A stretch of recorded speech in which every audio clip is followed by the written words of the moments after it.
Does the idea of watching two people having a conversation sound exciting? Probably not. You probably wouldn't pay money to see that. And yet you do.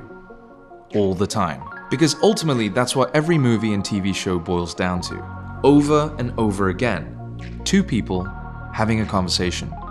How have so many filmmakers managed to make those conversations exciting? Well, one big way is with blocking.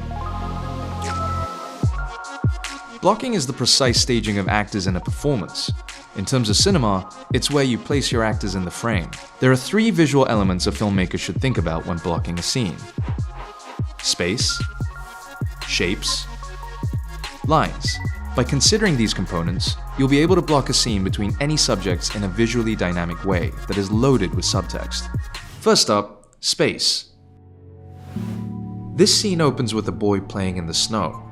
The camera pulls out to reveal a tense conversation between adults. The stakes of the scene are the boy, Charlie, who's framed carefully through the window for the duration of the scene. On one side of him, his father, standing in protest, but dwarfed in size due to his distance from the camera. On the other side, his mother, framed closer to the lens, looming larger, more imposing. Charles is smallest of all.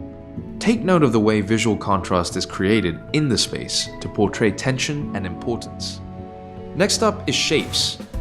There are three basic shapes: circles, squares, and triangles. Everything around us can be turned into one of these basic shapes, even an actor's face. Circle, triangle, square. The basic shapes come with certain emotional qualities and assumptions. Circles feel safer and inclusive. Squares create limited space, boxing someone in. Triangles are sharp, they feel aggressive, but it also has an apex.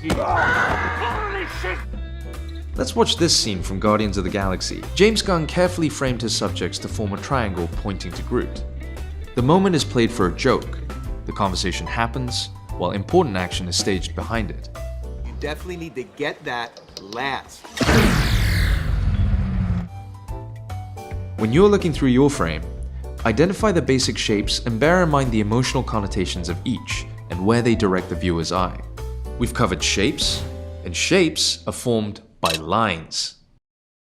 Be aware of the lines created in every shot and the effect they have on the viewer. Take a look at this scene from The Godfather Part 2. It's a simple dialogue scene. It plays out between a standing Michael, a vertical line, and Fredo, nearly a horizontal line. Fredo could have been standing for this scene. If he did, the power dynamics would have been potentially equal, but he was slung so low in the seat that he was practically horizontal. This blocking creates visual tension between the two, especially when cutting. It also emphasizes who holds all the cards. During Fredo's outburst, he flounders into an almost diagonal line, literally attempting to change his shape, an attempt to stand up to Michael. When the outburst is over, the order of things remain the same. Fredo goes back to his horizontal position, and Michael delivers his final judgment. You're nothing to me now. You're not a brother. You're not a friend. I don't want to know you or what you do. Happy trails, Fredo. So we've covered how shapes, lines, and space can be used when blocking a scene. The thing is, on their own, they're not going to make those dialogue scenes that profound. Unless you do it with this in mind: subtext or contrast. By contrasting your blocking with what's being said or done, you create an underlying meaning. It's also a personal statement about the band itself. Hey, Paul! Ah! You can start to reveal the real story, and it's not only for viewers. Communicating subtext through blocking guides your actors, your DP, and the art director towards your vision. Blocking tells us what the characters are really up to, what they really mean, what's really going on. That's what makes blocking so important to a story.